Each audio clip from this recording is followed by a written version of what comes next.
मanga की स्टार्टिंग में हमें एक घर का सीन दिखाया जाता है जहां पर कुछ गुंडे एक कपल को मार रहे होते हैं। वो बंदा बोलता है हमें 1 महीने का टाइम दो, हम आपको आपके सारे पैसे लौटा देंगे। तभी उन गुंडों का बॉस हाथ में आयरन लिए बोलता है अगर तुम किसी से पैसे उधार लेते हो तो अपने बॉडी पार्ट्स बेचकर भी तुम्हें उसके पैसे देने चाहिए और यही तुम्हें एक इंसान बनाता है और तुम्हें दर्द भी महसूस होना चाहिए। तभी वो गुंडा देखता है कि इस बंदे की वाइफ मोबाइल में कुछ कर रही है। वो उससे उसका मोबाइल छीन लेता है और बोलता है तुम पुलिस को कॉल कर रही थी क्या? मैंने तुम्हें बताया था इसका कोई फायदा नहीं। वो फोन की तरफ देखता है कि वो पुलिस को नहीं बल्कि अपने बेटे को मैसेज कर रही थी। मैसेज में लिखा था बेटा तुम कहाँ पर हो, कुछ भी हो जाए वापस घर मत आना। ये देखकर वो गुंडा हंसते हुए बोलता है तुम दोनों को मारने के बजाय मुझे तुम्हारे बेटे को मारना चाहिए। वो कपल्स बोलते हैं नहीं हमारे बेटे को छोड़ दो। वो गुंडा अपने साथियों से उन्हें बांधने के लिए बोलता है। उनके बंदे जाने के बाद हम देखते हैं कि उनका बेटा घर के बाहर आ चुका है। वो जैसे ही दरवाजा खोलता है हम देखते हैं कि सारे गुंडे उस पर हमला करने के लिए छुपे हुए हैं। जैसे ही वो अपना बैग उतारता है और अंदर आने लगता है तो एक गुंडा अपना वॉलीबॉल बैट उसके सर पर मार देता है, लेकिन वो लड़का उसका कॉलर पकड़ता है और उसे एक जोरदार पंच मार देता है। ये देखने के बाद उनका बॉस शॉक हो जाता है। वो अपने साथियों से कहता है सब मार डालो इसे, लेकिन वो लड़का सभी को बहुत बुरी तरह से मारने लगता है। तभी एक गुंडा पीछे से इसके सर पर एक टेबल मार देता है, लेकिन इस लड़के को कुछ नहीं होता और उसे घूर घूर कर देखने लगता है। वो गुंडा इसे देखकर ही डर जाता है, फिर इस गुंडे को भी दूर फेंक देता है। उनका बॉस ये देखकर डर जाता है और मन में बोलता है यहाँ पर हो क्या रहा है। फिर वो उस लड़के के बाप को मारने के लिए बढ़ता है, लेकिन वो लड़का उसके मुंह पर आयरन दे मारता है और वो बहुत बुरी तरह से इंजर्ड हो जाता है और वो लड़का भी बहुत थक जाता है। फिर वो लड़का अपने माँ बाप को खोलता है और बोलता है अगर आप दोनों नहीं चाहते कि मैं लड़ाई करूं तो आपको इतना गरीब नहीं होना चाहिए था। ये कहने के बाद ही वो बेहोश हो जाता है और उसकी माँ उसे सुनु कहकर बुलाती है। इससे हमें पता चलता है कि इस लड़के का नाम सुनु है। इसके बाद हमें हॉस्पिटल का सीन दिखाया जाता है जहाँ पर वो सारे ही गुंडे एडमिट हुए हैं और दर्द से चिल्ला रहे हैं। वहीं पर एक चश्मिश बंदा बोलता है यहाँ पर हो क्या रहा है। एक नर्स उसे जवाब देती है एक हाई स्कूल स्टूडेंट ने इनका यह हाल किया है। ये सुनकर वो हैरान हो जाता है। वहीं पर उन गुंडों का बॉस अपने एक साथी से कहता है उस लड़के को जिंदा मत छोड़ना। उसका साथी बोलता है वो लड़का अभी इसी हॉस्पिटल में है और ब्लैक बेयर भी यहाँ आ चुका है, अब तक तो वो मारा जा चुका होगा। वो चश्मिश भी ये सुन लेता है और नर्स से पूछता है उस हाई स्कूल वाले का रूम कहाँ पर है। नर्स बताती है वो रूम नंबर 202 में है। ये सुनकर वो उस रूम की तरफ भागने लगता है और मन में बोलता है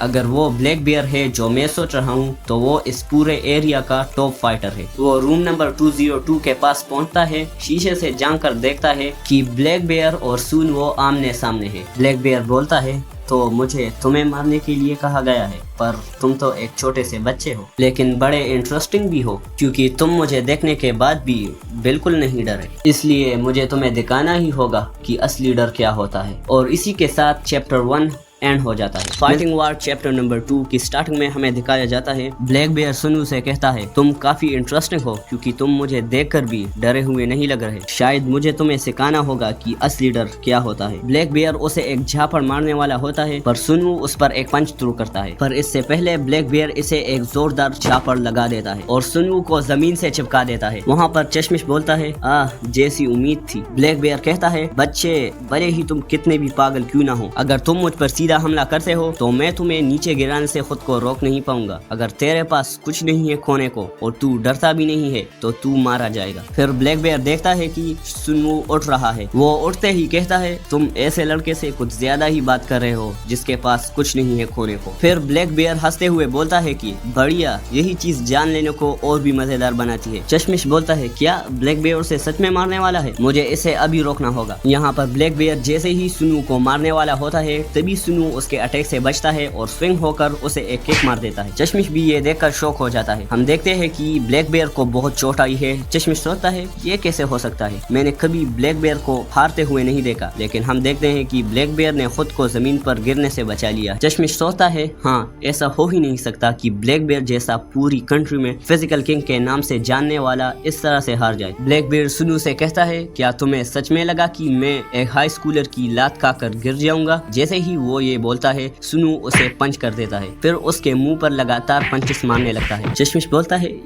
یہ کیسے ہو سکتا ہے، اور وہاں بلیک بیئر ہنسنے لگتا ہے اور سنو کو دبوچ لیتا ہے اور بولتا ہے مجھے ایک ہائی اسکول کے بچے پر اپنا الٹیمیٹ موو یوز کرنا ہوگا۔ چشمش بولتا ہے یہ تو بلیک بیئر کا سگنیچر موو دا بون کرشر ہے، اب تو مجھے اسے سچ میں روکنا ہوگا۔ پھر آگے بولتا ہے یہ تو بدتر ہوتا جا رہا ہے، پھر وہ دروازہ کھولتا ہے اور انہیں روکنے کے لیے بولتا ہے، لیکن ہم دیکھتے ہیں کہ سنو کو کچھ نہیں ہوا ہوتا۔ چشمش بھی یہ دیکھ کر حیران ہو جاتا ہے۔ بلیک بیئر سوچتا ہے کیا میرے سینسز سن پڑ گئے ہیں؟ نہیں، میں نے پکا اپنی پوری طاقت لگائی تھی، اور سنو اس سے اپنے آپ کو چھڑانے لگتا ہے۔ بلیک بیئر بولتا ہے تم ہل کیسے رہے ہو؟ کیا تمہاری ہڈیاں ٹوٹی نہیں؟ پھر وہ اپنا پورا زور لگاتا ہے اور چلا کر بولتا ہے اس بار میں تمہیں توڑ دوں گا۔ سنو کو کافی درد ہونے لگتا ہے۔ بلیک بیئر اپنے من میں بولتا ہے کیوں اس کی ہڈیاں ٹوٹ نہیں رہی؟ اس کے بعد سنو بلیک بیئر کو ایک ہیڈ بٹ دے مارتا ہے۔ بلیک بیئر بہت زخمی ہو جاتا ہے اور من میں بولتا ہے اس لڑکے کی ہڈیاں لوہے کی بنی ہے کیا؟ سنو اسے ایک اور ہیڈ بٹ مارتا ہے جس سے بلیک بیئر اور بھی زخمی ہو جاتا ہے۔ پھر سنو پاگلوں کی طرح بلیک بیئر کو مارنے لگتا ہے۔ چشمش اسے بولتا ہے بس کرو، وہ پہلے ہی بے ہوش ہو گیا ہے، پلیز اب شانت ہو جاؤ، اگر چیزیں اور بھی خراب ہوئی تو انہیں ہینڈل کرنا مشکل ہو جائے گا۔ پھر وہ ہاسپٹل میڈیکل ٹیم کو کال لگاتا ہے اور انہیں بولتا ہے روم 202 بلڈنگ بی کار ایکسیڈنٹ ہوا ہے، سر پر چوٹ لگی ہے، آؤ اور انہیں سنبھالو۔ سنو چشمش سے بولتا ہے کون ہو تم؟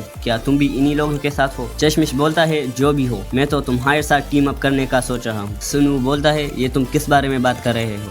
تبھی وہاں میڈیکل ٹیم آتی ہے، ایک بندہ بلیک بیئر کو دیکھتا ہے اور بولتا ہے یہ کنفرم ہے، کیا ہم اسے باندھ دیں؟ چشمش بولتا ہے کیا ہم یہ مان سکتے ہیں کہ بلیک بیئر کو کچھ ٹائم کے لیے ہوش نہیں آئے گا؟ میڈیکل ٹیم بلیک بیئر کو اٹھاتی ہے اور اپنے ساتھ لے جاتی ہے۔ سنو بولتا ہے تم لوگوں کی پرابلم کیا ہے؟ پھر چشمش اسے ایک کارڈ دیتا ہے اور کہتا ہے یہ تمہیں سب کچھ دے گا جو تمہیں چاہیے، بس تمہیں اس کے لیے لڑنا ہوگا جس کے لیے میں کام کرتا ہوں۔ سنو بولتا ہے بھاڑ میں جاؤ تم، مجھے لڑائی کر کے پیسہ کمانے میں کوئی انٹرسٹ نہیں، کسی اور کے ساتھ اسکیم کرنا، اور وہ وہاں سے چلا جاتا ہے۔ چشمش بولتا ہے خیر سوچ کبھی بھی بدل سکتی ہے، اور اسی کے ساتھ چیپٹر 2 اینڈ ہو جاتا ہے۔ اگر اسی طرح کا ایک اور امیزنگ مانوا دیکھنا ہے تو یہ رہی ویڈیو، میں ملتا ہوں نیکسٹ ویڈیو میں، تب تک کے لیے بائے۔